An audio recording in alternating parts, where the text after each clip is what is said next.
कुंज बिहारी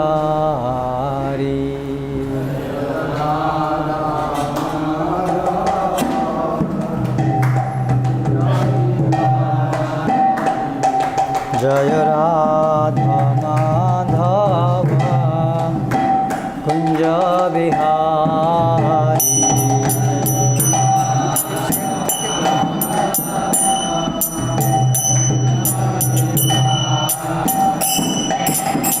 गोपीजना वल्लभा गिरिवरधारी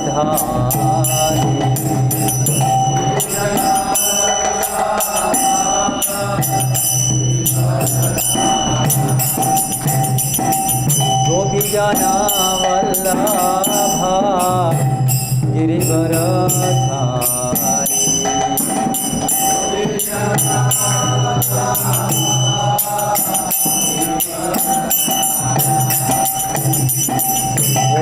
यशोदानंदना व्रज जनार्दना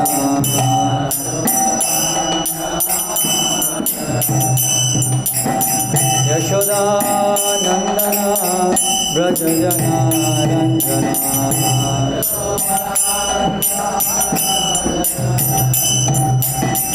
यमुना तीरावनचारी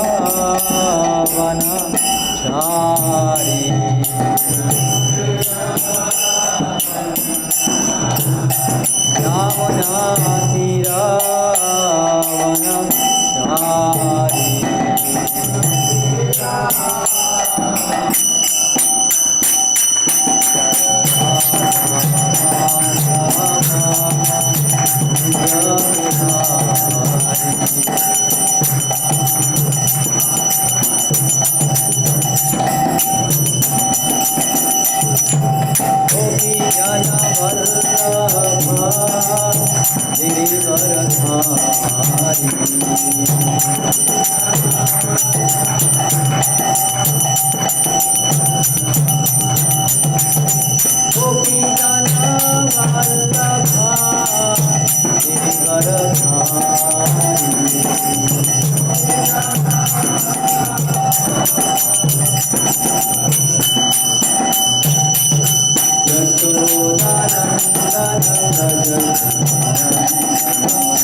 जय ओम विष्णुपाद परमहंस परिव्राजकाचार्य स्तोत्र सदशी श्रीमद् अभयचरणारविंद भक्ति वेदांत स्वामी श्री प्रभुपाद की जय।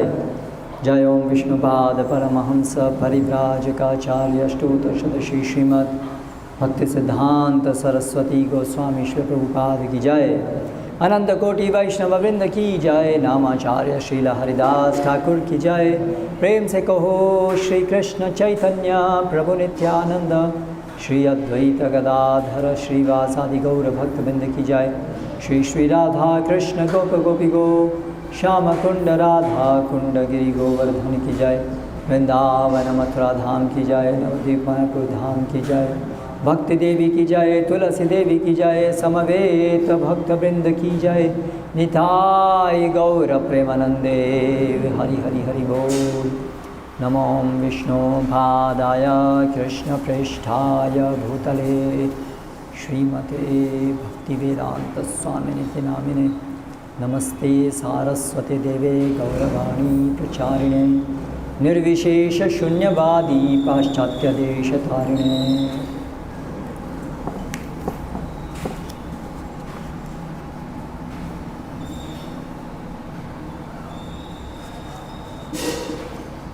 ओम नमो भगवते वासुदेवाय। ओम नमो भगवते वासुदेवाय। ओम नमो भगवते वासुदेवाय। ओम नमो भगवते वासुदेवाय। ओम नमो भगवते वासुदेवाय। ओम नमो भगवते वासुदेवाय। एक वीडियो रिकॉर्डिंग यहाँ चल रही है, पर्याप्त है, बाकी सब ध्यान से सुनिए।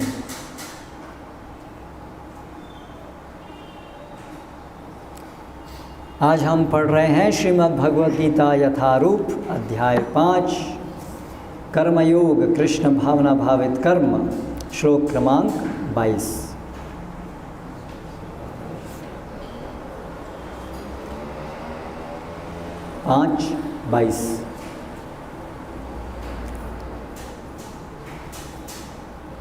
ये ही संस्पर्शजा भोगा दुःखयोनय एव ते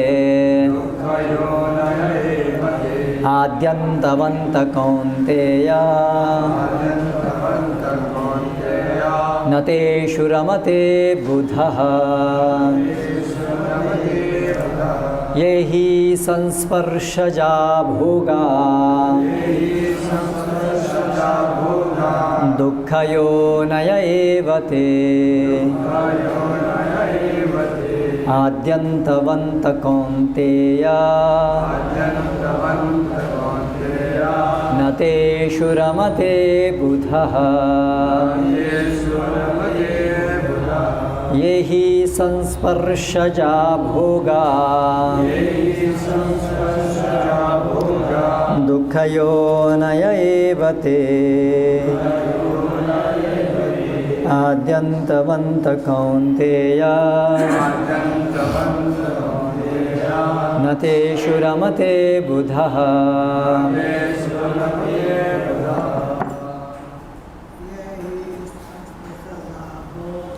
ये ही संस्पर्शजा भोगा दुःखयोनय एव ते आद्यन्तवन्त कौन्तेय न तेषु रमते बुधः।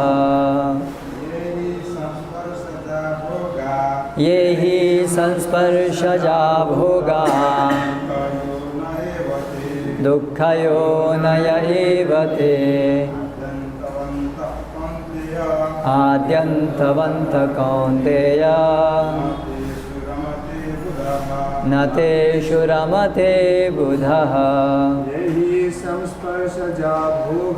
ये ही संस्पर्शजा भोगा दुःखयोनय एव ते आद्यन्तवन्त कौन्तेय न तेषु रमते बुधः। ये ही संस्पर्शजा भोगा दुःखयोनय एव ते आद्यन्तवन्त कौन्तेय न तेषु रमते बुधः।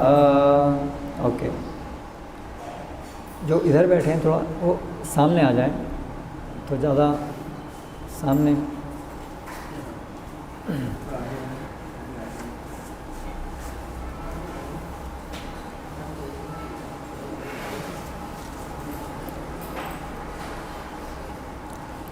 ये जो ही निश्चय ही संस्पर्शजाः भौतिक इंद्रियों के स्पर्श से उत्पन्न भोगाः भोग दुःख दुख योनयः स्रोत कारण एव निश्चय ही ते वे आदि प्रारंभ अंतवंतः अंत वाले कौन्तेय हे कुंती पुत्र न कभी नहीं तेषु उनमें रमते आनंद लेता है बुधः बुद्धिमान मनुष्य। क्या हुआ? बैठे बैठे, शांति शांति शांति।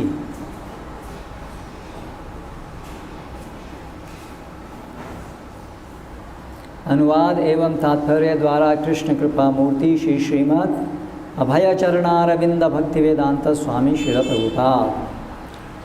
बुद्धिमान मनुष्य दुख के कारणों में भाग नहीं लेता जो कि भौतिक इंद्रियों के संसर्ग से उत्पन्न होते हैं। हे कुंती पुत्र, ऐसे भोगों का आदि तथा अंत होता है, अतः चतुर व्यक्ति उनमें आनंद नहीं लेता। तात्पर्य, भौतिक इंद्रिय सुख उन इंद्रियों के स्पर्श से उद्भूत है जो नाशवान है, क्योंकि शरीर स्वयं नाशवान है। मुक्तात्मा किसी नाशवान वस्तु में रुचि नहीं रखता। दिव्यानंद के सुखों से भली भांति अवगत वह भला मिथ्या सुख के लिए क्यों सहमत होगा? पद्म पुराण में कहा गया है, रमन्ते योगिनो नन्ते सत्यानंदे चिदात्मनि इति रामपदेनासौ परम ब्रह्माभिधीयते। योगी जन परम सत्य में रमण करते हुए अनंत दिव्य सुख प्राप्त करते हैं, इसलिए परम सत्य को भी राम कहा जाता है। भागवत में 5:5:1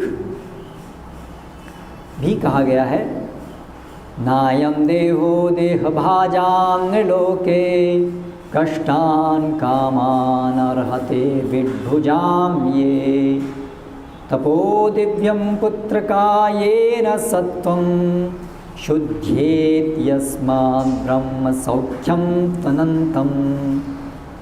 हे पुत्रों, इस मनुष्य योनि में इंद्रिय सुख के लिए अधिक श्रम करना व्यर्थ है।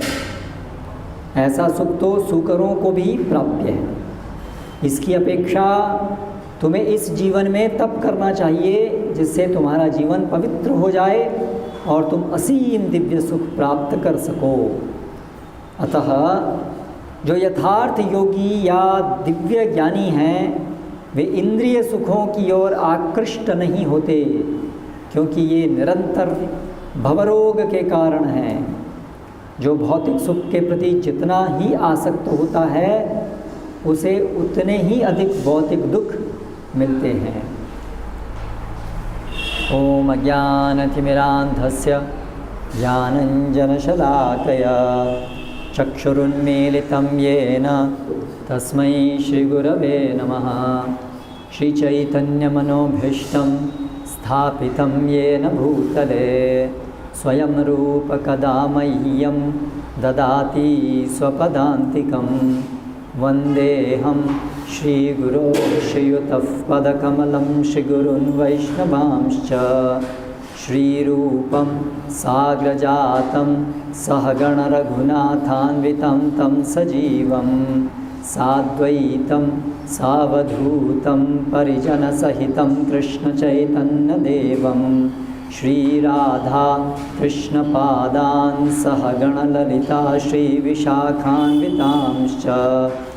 जय श्रीकृष्ण चैतन्य प्रभु नित्यानंद श्री अद्वैत गदाधर श्रीवासादि गौरभक्तवृंद। हरे कृष्णा कृष्ण कृष्ण हरे हरे, हरे राम राम राम हरे हरे। यही संस्पर्शजा भोगा दुःखयोनय एव ते याद्यन्तमन्त कौन्तेया न तेषु रमते बुधा। मुक्तात्मा किसी नाशवान वस्तु में रुचि नहीं रखता, इसीलिए कृष्ण भक्ति में प्रवेश करते ही कहा जाता है हम मुक्त हो जाते हैं।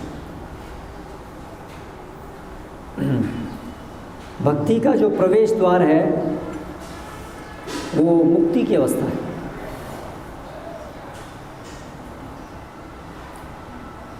और जो भौतिक जगत में सब है वो सब बद्ध अवस्था है। एक भक्ति में प्रवेश करते ही इतना बड़ा अंतर आ जाता है। बद्ध अवस्था से व्यक्ति मुक्त अवस्था में आता है। अभी हम यहाँ सब एकत्र हैं श्री कृष्ण का श्रवण कीर्तन करने के लिए। बहुत कुछ कर सकते थे हम, इतनी दूर से कार चला के आए, इतना परिश्रम करके। लोग भी इतना परिश्रम करते हैं, तो इसलिए क्या है यहाँ पर हिल स्टेशन, कोई बहुत सारे हिल स्टेशन होंगे यहाँ तो, करेक्ट। जैसे हिल स्टेशन में सैर सपाटे के लिए बहुत प्रयास करते हैं। ऐसे बहुत सारे अलग अलग इंद्रिय भोग प्राप्त करने के लिए सब लोग प्रयास करते हैं। हम भी वैसे ही थे, प्रयास बहुत करते थे। लेकिन अभी थोड़ा सा एक अलग प्रकार का सुख हमने अनुभव किया है। अभी उसकी शुरुआत है, अभी तो केवल शुरुआत है। और वो शुरुआत से ही वो जो थोड़ा सा हमने आध्यात्मिक सुख का अनुभव किया है, उससे हम बड़े से बड़े भौतिक सुख से भी विरक्त हो रहे हैं। जिसके लिए संसार में लोग इतना मेहनत करते हैं, इतना पैसा कमाते हैं, वो सुख अभी हमें तुच्छ जान पड़ता है। थोड़े से ही आध्यात्मिक सुख प्राप्त करने से ये हो गया है। और आगे आगे तो ये सुख की और बढ़ोतरी होगी। और उसका मानदंड तो चैतन्य महाप्रभु और ऐसे श्रील प्रभुपाद जैसे शुद्ध भक्त हैं, जो तो भाव विभोर होकर के कृष्ण नाम कृष्ण भक्ति में हमेशा भाव विभोर होकर के रहते थे। लेकिन आरंभ में ही इतना बड़ा परिणाम होता है कि एक गंभीर भक्त तुरंत देख सकता है, अनुभव कर सकता है कि ये भौतिक जगत में जो भी सुख के लिए प्रयास है वो तुच्छ है।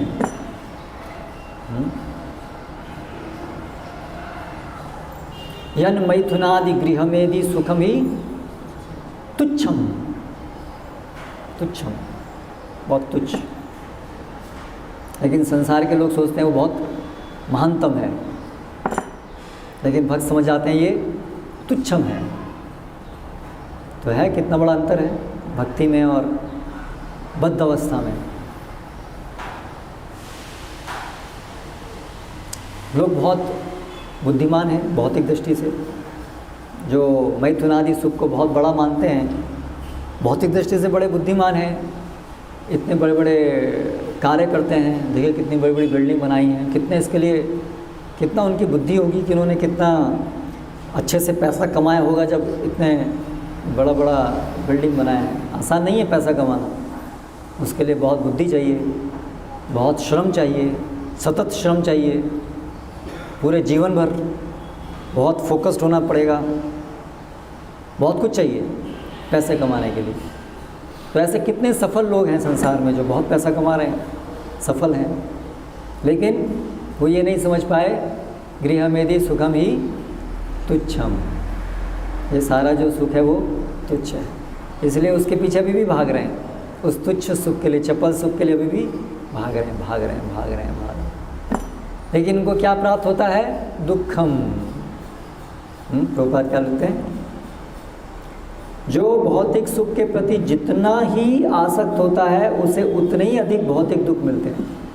कितनी विडंबना है उनके साथ। जितना ज़्यादा प्रयास करेंगे सुख का, उतने ही ज़्यादा दुखी होंगे। तो कितना फ्रस्ट्रेशन होगा।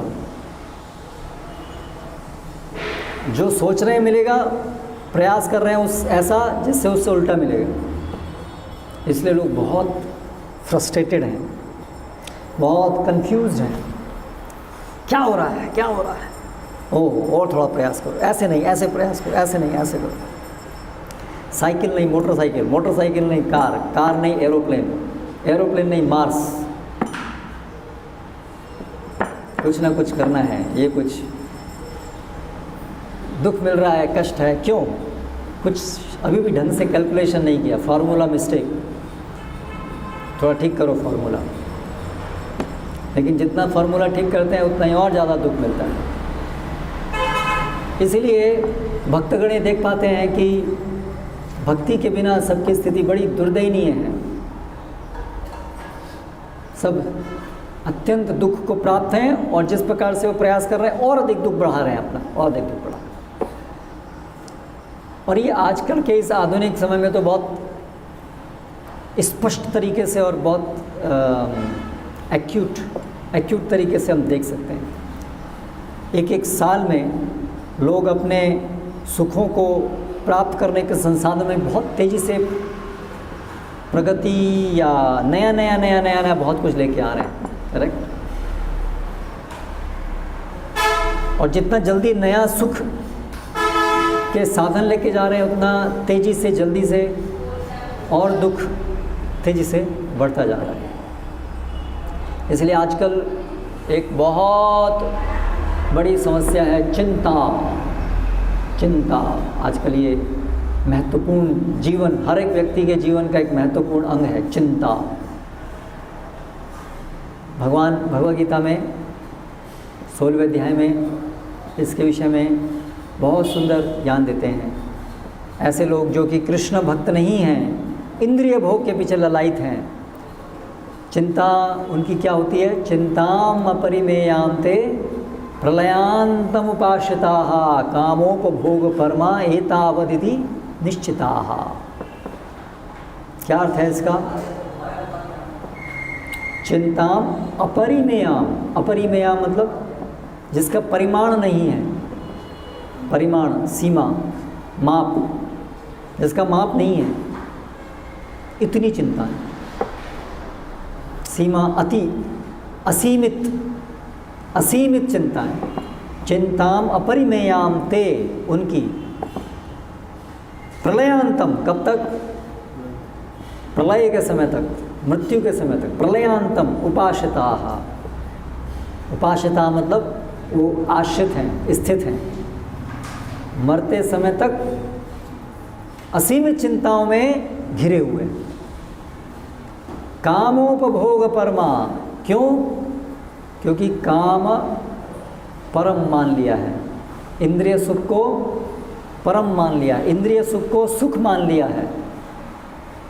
एतावदिति निश्चिताः, निश्चित मान लिया है, ऐसा ही है, इंद्रिय सुख ही सुख है, ऐसा मान लिया। इसलिए इंद्रिय सुख के लिए अथक प्रयास करने में लगे हुए। लेकिन मिल क्या रहा है? चिंताम अपरिमेयाम। तो ये जो इंद्रिय भोग से मिलने वाला सुख है, ये एक्चुअली सुख है ही नहीं, ये तो पहले ही अपने आप में चीटिंग है माया का। इसलिए प्रहलाद महाराज ने इसको क्या बताया? माया सुखम भरम उद्वहतो विमूढ़ान। मूर्ख लोग, विमूढ़ लोग माया सुख को सुख सोच करके उसके लिए प्रयास कर रहे हैं। माया अर्थात मायाम, जो है ही नहीं, लेकिन उसको सोच रहे हैं है। माया के प्रभाव से ऐसा होता है, जो है नहीं माया उसको भी ऐसा प्रतीत करा देती है कि है। तो वास्तव में भौतिक सुख जैसी कोई चीज़ ही नहीं है, भौतिक सुख जैसी कोई चीज़ ही नहीं है। यहाँ भगवान क्या कह रहे हैं? ये जो भौतिक सुख है उसको क्या बोल रहे हैं? दुख यौन है, ये तो दुख है। लेकिन माया से वो सुख लगता है, सुख जैसा हमको भ्रम होता है। हाँ, क्योंकि ये जो भौतिक सुख है ये क्या है? इंद्रिय विचलन से एक प्रकार का अनुभव उत्पन्न होता है जिसको माया मुग्ध जीव सुख मान लेता है। इंद्रियों के विचलन से एक प्रकार का विचलन, उद्वेगम, ये उद्वेग है, ये सुख नहीं है, ये इंद्रिय उद्वेग है। टिटिलेशन ऑफ सेंसेस लोग बोलते हैं इंग्लिश में, इंद्रियों का उद्वेग। जैसे कभी कभी हम लोग जाते हैं ना वहाँ, क्या बोलते हैं उसको, अलग अलग बहुत सारे मेले में बहुत सारे अलग अलग प्रकार के उत्तेजना उत्पन्न करने वाले खेल होते हैं।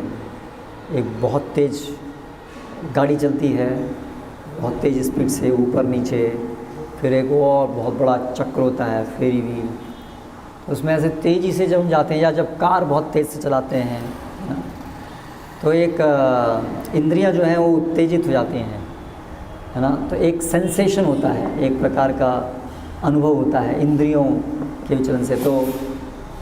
तो उसको बच्चे जो हैं उसको, नादान अबोध बच्चे जो हैं उसको सुख मान लेते हैं, इसलिए बच्चों के लिए खेल बनाए गए। लेकिन आजकल सारे के सारे लोग ही बच्चे की चेतना में रहते हैं, इसलिए बड़े लोग भी वही करते हैं। लेकिन वास्तव में तो ये बच्चों के लिए बनाया था सभी, ठीक है बच्चे जाओ। तो बच्चों की बुद्धि नहीं है, इसलिए वो सोचते हैं कि जब इंद्रियां एजिटेट होती हैं तो वो सोचते हैं सुख है, उनको सुख का पता नहीं है। लेकिन वास्तव में भौतिक जगत में जो अज्ञानता में है, उन्होंने वो सुख भूल चुके हैं। भगवान की सेवा का जो वास्तविक सुख है वो तो उन्होंने कब चखा था, कितना समय हुआ, याद ही नहीं है। करोड़ों करोड़ों करोड़ों करोड़ों जन्म बीत गए वो सुख से वंचित होकर के। तब से लेकर अभी तक तो यही मिथ्या सुख ही, इसको ही सुख बोल करके चखे जा रहे हैं, चखे जा रहे हैं, चखे जा रहे हैं, चखे जा रहे हैं, है ना। भागवतम में एक उदाहरण है ना, वो ऊँट का कांटा खा के खून निकलता है, तो वो सोचा हाँ अच्छा। तो ऐसा ही सबकी स्थिति है, सुख तो है ही नहीं। उसमें जो भी वो भ्रम होता है सुख का, उसमें चिंताएं साथ साथ में उत्पन्न होती हैं बहुत, और बहुत जलन होती है, ईर्ष्या होती है, ईर्ष्या द्वेष ये सब साथ साथ चलता है उसमें, उस वाले सुख में।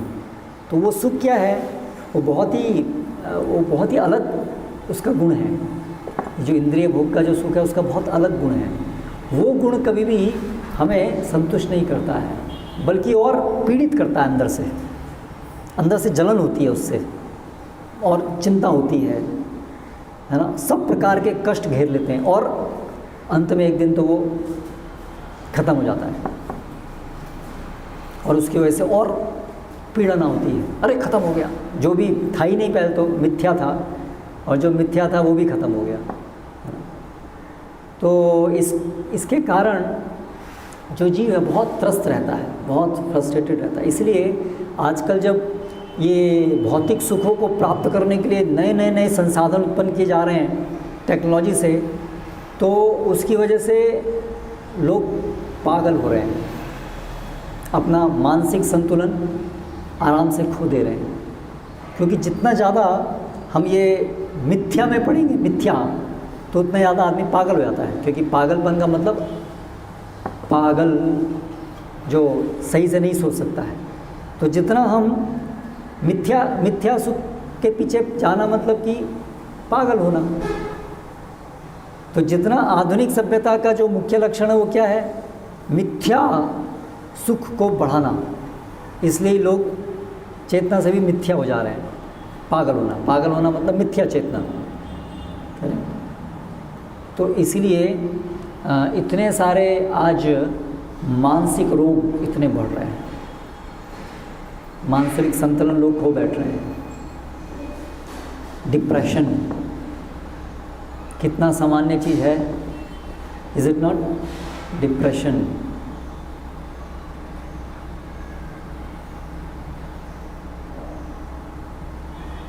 पहले लोग के अंदर बहुत कम था, डिप्रेशन की समस्या तो इतनी नहीं थी। लोगों के जीवन में बहुत दुख भी आते थे तो भी वो डिप्रेशन में नहीं जाते थे। नहीं, जीवन में कोई मर गया, ये मर गया, वो मर गया, बहुत कुछ होता था, लेकिन ऐसे डिप्रेशन में नहीं जाते थे। आजकल तो बिना कुछ हुए डिप्रेशन में चले जाते हैं। क्यों? क्योंकि सुख का प्रयास करते हैं ना, या ना ये झूठा सुख का, तो उससे अपने आप डिप्रेशन ही आता है, क्योंकि उनको बहुत आशा है कि इससे सुख मिलेगा और मिलता है उससे उल्टा दुख, इसलिए उससे डिप्रेशन। अभी मैं और क्या करूँगा, सब कुछ जो भी करना था वो तो सब करके देख लिया, और तो कोई आशा ही नहीं है अभी, और उससे तो और दुख मिल रहा है। तो इसलिए सामान्य बात है, सबको, बहुत लोगों को इस प्रकार से डिप्रेशन में लोग आ जाते हैं। तो कितनी बड़ी विडंबना है। इसीलिए एक भक्त जो है, जैसे ही वो ये भौतिक सुख का प्रयास छोड़ता है, तो उसको सुख का प्रयास छोड़ने से ही सुख मिलना शुरू हो जाता है। आगे सुख तो बाद में मिलेगा, केवल ये सुख का प्रयास छोड़ देने मात्र से शांति आती है। इसलिए चेतो दर्पणम मार्जनम भव महादावाग्नि निर्वापणम। केवल आरंभ में थोड़ा सा हरे कृष्ण मंत्र किया, थोड़ा सा सुना कि अरे भाई ये दुख है, अच्छा, बस ये समझ लेने मात्र से सुख हो जाता है। क्योंकि कम से कम दुख बंद हुआ ना, वो अपने आप में एक सुख है ना, रिलेटिव सुख है, कम से कम दुख बंद हुआ। और फिर उसके बाद तो फिर जैसे जैसे भगवान की सेवा करता है, वैसे वैसे तो सेवा में वास्तविक सुख का अनुभव करना शुरू करता है। और तब तो फिर वो नाचता है, गाता है, तब तो फिर तो कहना ही क्या है ना। लेकिन केवल सुख का प्रयास रोक देने मात्र से उसको एकदम से ऐसा लगता है शांति, क्या कर रहा था मैं, बिना मतलब में पूरा मथन हो रहा था सिर का। हाँ, कितना शांति अनुभव करते हैं ना। ये जस्ट भौतिक सुख के पीछे ना भागने मात्र से एकदम से शांति का अनुभव होता है। जीवन में शांति हो गई है, बिना मतलब में भागे जा रहा। सब लोग पागल की तरह से भाग रहे हैं, हम भी पीछे पीछे भाग रहे थे, सब अशांत। जितना तेज भागेंगे उतना ज़्यादा अशांति। फिर बोलेंगे शांति चाहिए, शांति चाहिए, और तेज भागो, शांति चाहिए, और तेज भागो। तो इसको बोलते हैं पागलों की दौड़, है ना। तो जैसे ही हम श्रीमद् भगवद गीता भागवतम के संपर्क में आते हैं, श्रील प्रभुपाद जैसे शुद्ध भक्त हमारी आंखें खोलते हैं। ओम अज्ञान तिमिरांधस्य ज्ञानंजन शलाकया, ज्ञान की टॉर्च से हमारी आंखें खोलते हैं। अरे बेवकूफ़, कहाँ भाग रहे हो, क्यों दुख के लिए क्यों प्रयास कर रहे हो, रुको। तो जैसे ही हमारी आंखें खोलते हैं, तुरंत हमें एकदम से एक विशेष शांति का अनुभव होता है, करोड़ों जन्मों के बाद। और फिर हमें आचार्य भगवान की सेवा करना सिखाते हैं। तुम कृष्णदास हो, क्या पागल, भूल गए, क्या सोच रहे हो अपने आप को।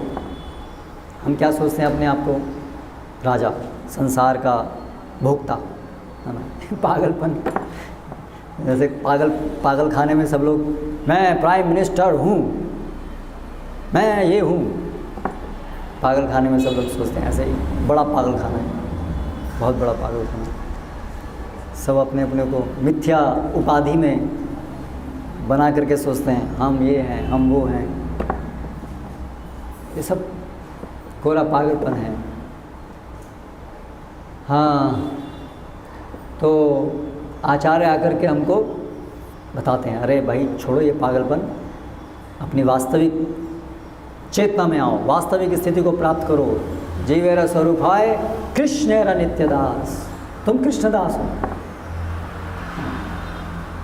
और ये कृष्णदास की स्थिति को भूल करके सुख के पीछे भाग रहे हो, तो तुम क्या मायादास बन गए हो। और मायादास बन के कभी सुखी कोई नहीं हो सकता है, दुखी ही दुख है, असंतुष्टि असंतुष्टि है। जिनके पास बहुत भौतिक सुख तथाकथित है, वो भी अंदर से बहुत असंतुष्ट हैं, क्योंकि उसका सुख का गुण ही ऐसा है, क्योंकि वो तो भौतिक है, वो तो माया है, मिथ्या है, इसलिए उससे कभी आत्मा को संतुष्टि हो ही नहीं सकती है। इसलिए आजकल लोग बहुत बाहर से मेकअप करते हैं, सब सुख का मेकअप बहुत दिखाते हैं, हम बहुत सुखी हैं, दिखाना पड़ता है उनको। क्या उनको दिखा करके कहीं ना कहीं से वो ऐसा अंदर से अपने को चीटिंग करके कि मैं सुखी हूँ, मैं सुखी हूँ, मैं सुखी हूँ, मैं सुखी हूँ, ऐसे करना पड़ता है। लेकिन अंदर से सब लोग बड़े असंतुष्ट होते हैं। इसलिए उनमें से जो सुकृतिवान हैं, जब उनको ये संदेश मिलता है कि अरे आप असंतुष्ट हो, हाँ बात तो सही है, असंतुष्ट हैं, आओ हरि नाम लो, भगवान की शरण में जाओ, अनुभव करो वास्तविक सुख।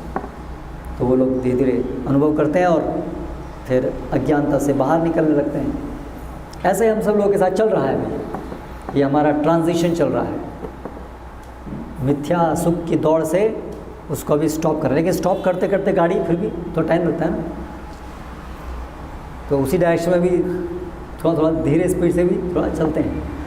हमेशा हमारा समय, हमारा चिंतन, चेतना कृष्ण में नहीं रह पाता है। अभी भी गाड़ी रुकी नहीं है, अभी भी थोड़ा चल रही है उस तरफ। तो थोड़ा थोड़ा समय कृष्ण में होती है, बाकी समय अभी भी वही भोग, इंद्रिय भोग में लिप्त रहती है। इसलिए हम भी अभी हमारे को दोनों का अनुभव होता है, आध्यात्मिक सुख भी और भौतिक दुख भी। भौतिक तो दुख ही है, सुख तो ही नहीं है ना। जहाँ श्रवण कीर्तन थोड़ा अच्छा किया वहाँ एकदम से आध्यात्मिक सुख, और बाकी टाइम में फिर दोबारा से गाड़ी फिर उसी में चलती है। इसलिए हमारी गाड़ी जो है अभी डम डम डम डम बहुत सारे स्पीड ब्रेकर की तरह से चलती है, डक डक डक डक। क्योंकि अभी गाड़ी अभी पूरा उल्टी दिशा में चलने शुरू नहीं हुई है अभी, इसलिए हमको ऐसा अनुभव होता है। भक्तों के संग में आते हैं, माया का विचार छोड़ देते हैं, इंद्रिय सुख का विचार छोड़ देते हैं और कृष्ण सेवा में लग जाते हैं पूरा चित्त, तो एकदम से नाचने गाने लगते हैं, आनंद आता है, आध्यात्मिक सुख। और फिर थोड़ा भक्त संग दूर गया, फिर थोड़ा सब चेतना वही भौतिक में डूब गई। क्या होगा, क्या कहाँ है मेरा सुख, जीवन में कुछ करो, भौतिक सुख प्राप्त करने के लिए कुछ करो, तुरंत माया कॉन्शियसनेस, माया चेतना आती है और फिर हम उदास हो जाते हैं। फिर हमें कभी कभी ऐसा भ्रम होता है, अरे मैं तो कृष्ण भक्त हूँ, भक्ति कर रहा हूँ, फिर भी उदास क्यों। लेकिन कृष्ण भक्ति की वजह से उदास नहीं है, कृष्ण भक्ति सतत नहीं कर पा रहे हैं इसलिए उदास है ना। लेकिन माया बोलती है तुम तो देखो कृष्ण भक्त हो गए ना, फिर भी तुम उदास हो, ऐसा बोलते हैं। लेकिन वास्तव में हम हमेशा तो कृष्ण भक्ति नहीं कर पा रहे हैं, हमारी चेतना तो शुद्ध नहीं है, इसलिए माया चेतना में। तो इसलिए हमें धीरे धीरे जैसे जैसे अनुभव होगा, बार बार माया सुख यानी दुख, कृष्ण सेवा सुख यानी सुख, बार बार बार बार बार बार बार बार बार बार ऐसे बार बार बार अनुभव करने से हमारी श्रद्धा उसमें स्ट्रांग होती जाएगी। हाँ, जब जब मैं सेवा कर पाता हूँ तब तब एक दिव्य आनंद प्राप्त करता हूँ, और जब जब उस स्तर से नीचे गिर जाता हूँ तुरंत बहुत उदासी आती है। तो जितना ये हम ऐसे कंपेयर अपने जीवन में तुलना होती रहेगी, धीरे धीरे हमारा विश्वास बढ़ता जाएगा। ये छोड़ना है, ये लेना है, ये छोड़ना है, ये लेना है। फिर हमारे कर्मफल के कारण हमारी चेतना नीचे जाएगी, हमको खींचेगी, लेकिन उतने ज़्यादा अधिक प्रयास करेंगे कृष्ण शरणागति लेने का, कि नीचे नहीं गिरना है, चेतना को नीचे नहीं गिरने देना है ना, उठाना है, उसको कृष्ण के चरणों में स्थापित करना है। भक्ति लता बीज कैसे कैसे बढ़ के कृष्ण चरण में स्थापित होती है, ऐसे प्रयास करते रहना है। तो ऐसे धीरे धीरे हमारी उत्साह बढ़ता जाएगा अनुभव से, कृष्ण भक्ति के अनुभव से, और बहुत स्पष्ट होते जाएंगे। जब भी मैं कृष्ण को भूलता हूँ, इंद्रिय सुख में इंद्रिय सुख मतलब कृष्ण, भले जरूरी नहीं है कि हम बहुत ज़्यादा कोई विशेष इंद्रिय सुख के लिए सोच रहे हैं, प्रयास कर रहे हैं, तभी हम माया सुख में हैं। जहाँ शुद्ध कृष्ण चेतना में से नीचे गिरे तो माया का ही संसार है, हम तो समुद्र में ही हैं। तो उसके लिए कुछ अलग से प्रयास नहीं करना है, तो समुद्र में वो तो उठने के लिए प्रयास किया तो बाहर नहीं छोड़ा, प्रयास कम हुआ तो वापस तो समुद्र में ही है। इसलिए माया के ही संसार में है, माया चेतना में ही है। जब जब चेतना को ऊपर उठाते हैं तो थोड़ा बाहर निकलते हैं। जहाँ प्रयास कम हुए, सत्संग कम हुआ, तुरंत वापस नॉर्मल कॉन्शियसनेस, अब नॉर्मल कॉन्शियसनेस अभी नॉर्मल कॉन्शियसनेस बन गई है, माया चेतना भी सामान्य चेतना बन गई है। तो धीरे धीरे ये अनुभव करने से हम दृढ़ता प्राप्त करेंगे, और फिर ये जो पूरा पद्धति है कैसे अपने को कृष्ण चेतना में रखना है उसको भी अच्छे से समझेंगे, और फिर बहुत अच्छे से उस रास्ते पे चलेंगे, है ना, भटकेंगे नहीं। जैसे कल हम बहुत भटक गए कई बार, क्योंकि रास्ता पता नहीं, ऐसे भटक गए। जैसे अगर रास्ता पता नहीं होगा तो कन्फ्यूजन हो जाएगा, पानी की टंकी अलग अलग हो जाएगी। ऐसे ही हमें लगेगा अरे ये भी तो सेवा ही है, लेकिन सेवा की जगह वो माया अपनी सेवा करा रही है। हमको लगेगा कृष्ण सेवा हो रही है, अगर पद्धति अच्छे से नहीं पता होगी तो। हम कीर्तन कर रहे हैं लेकिन किसी और हेतु से कीर्तन कर रहे हैं, सेवा कर रहे हैं भगवान के, लेके अंदर कुछ और भी साथ में हेतु और जुड़े हुए हैं, तो इसलिए रास्ता भटक सकते हैं। इसलिए सिद्धांत बोली अचिते ना करो आलस, इसलिए सिद्धांत को समझने में आलस नहीं करना चाहिए। सुबह सुबह सोना नहीं चाहिए, भागवतम में सोना नहीं चाहिए, अच्छे से सुनना चाहिए, ध्यानपूर्वक सुनना चाहिए, और ध्यानपूर्वक सुन करके फिर मनन करना चाहिए। क्या सुना, क्या समझा, और मैं क्या कर रहा हूँ, उसमें से कितना अपना रहा हूँ, कितना नहीं अपना रहा हूँ, क्यों, क्या हो रहा है मेरे जीवन में, एक एक क्षण बीत रहा है, मैं क्या अपना रहा हूँ या माया मुझे बहा के ले जा रही है तेज़ गति से। ऐसे सब मनन होना चाहिए, चिंतन होना चाहिए। इस तरह से बुद्धि को बहुत बलिष्ठ करना चाहिए, विवेक बुद्धि को बलिष्ठ करना चाहिए। हमेशा सचेत रहना चाहिए, क्या कर रहा हूँ मैं, मेरी चेतना कहाँ है, मेरा मन कहाँ है, मन कहाँ जा रहा है, इंद्रियाँ कहाँ जा रही हैं। सजग होशियार हैं, और रात में वो वॉचमैन जागते रहो, तो ऐसे ही हमेशा से जागते रहो, क्योंकि जहाँ थोड़ी सी झपकी लगी वहाँ माया उठा के ले जाएगी, इसलिए जागते रहो। और जागने के लिए ये सब विधि है, सत्संग, श्रवणम कीर्तनम, साधु संग में श्रवण और कीर्तन, और उसके बाद फिर श्रवण और कीर्तन। कीर्तन मतलब भगवान की सेवा, भगवान का गुणगान। तो सुनना है, मजबूत होना है, और फिर सेवा करना, ऐसे करके हमेशा चित्त लगा के रखना। तो धीरे धीरे जैसे जैसे हमारा अनुभव होगा कि आत्मौपम्येन सर्वत्र, अपने तुलना से हम सब देख पाते हैं कि लोग कितने दुखी हैं। इसलिए जो प्रभुपाद जैसे महान भक्त हैं वो हमेशा बड़े अत्यंत उत्साह उनके अंदर होता है लोगों को इस दुख से उबारने का, क्योंकि वो देख पा रहे हैं स्पष्ट हर व्यक्ति दुखी है। जो लोग सोच रहे हैं वो बहुत सुखी हैं, प्रभुपाद जैसे भक्त देख पाते हैं और ज़्यादा दुखी। जो जितना अपने को सुखी सोचता है वो और ज़्यादा दुखी है, क्योंकि वो और ज़्यादा भ्रम में वो उसको स्पष्टता देख पाते हैं कि बहुत दुखी है। और फिर जब वो उसको आध्यात्मिक सुख भक्ति देते हैं तब वो व्यक्ति भी जान पाता है, अरे हाँ, मैं तो अपने को मूर्खतावश सुखी सोच रहा था, अभी मैं समझा वास्तविक सुख तो क्या है। स्वप्न जैसे स्वप्नवत, स्वप्न में आदमी सपना देख रहा है सुख का, लेकिन एक बुद्धिमान व्यक्ति समझ सकता है ये मूर्ख है, ये दुखी दुख है।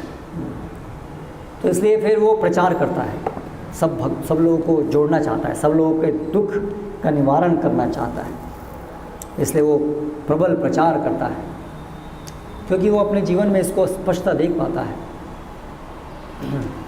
और जितना प्रचार करता है एक साधक भक्त, उतना ही भगवान की कृपा को और अधिक प्राप्त करता है, और स्पष्ट, और माया उसको दूर चली जाती है, माया उसको छू नहीं सकती है।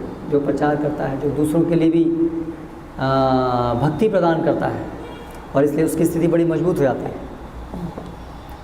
और इस तरह से धीरे धीरे वो प्रगति करते करते भगवत धाम की तरफ अपना रास्ता तय करता है। तो इसलिए हमेशा हमें सजग रहना चाहिए और ध्यानपूर्वक कृष्ण भक्ति का अनुशीलन करना चाहिए। हरे कृष्ण। कोई संशय, प्रश्न?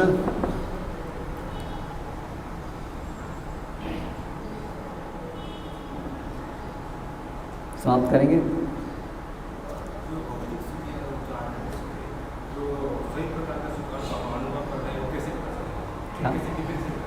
डिफ्रेंशिएट कैसे होगा? भौतिक सुख और आध्यात्मिक सुख। भौतिक सुख तो हम बहुत अनुभव कर ही चुके हैं, है ना, कितने कितने जन्मों में, अभी भी कर रहे हैं, बहुत जन्मों में किया। तो डिफ्रेंशिएट करने के लिए आपको क्या करना पड़ेगा? दूसरा सुख भी चखना पड़ेगा, तो डिफ्रेंशिएट हो जाएगा। करेक्ट, ठीक है। ये आम है और ये नीम है, अरे दोनों में क्या अंतर है? चख के देख लो। तो ऐसे ही है, कृष्ण सेवा करेंगे तो वो आध्यात्मिक सुख चखेंगे, फिर तुलना हो जाएगी। चखना है, मतलब बुद्धि से चखेंगे नहीं। चखना तो आध्यात्मिक इंद्रिय से ही चख सकते हैं उसको। इसलिए वो फॉर्मूला नहीं है उसका कि बताओ कैसे कैसे डिफ्रेंशिएट करेंगे, एक छोटा एक लंबा है, ऐसे नहीं है उसका। चखने से ही पता चलेगा, है ना।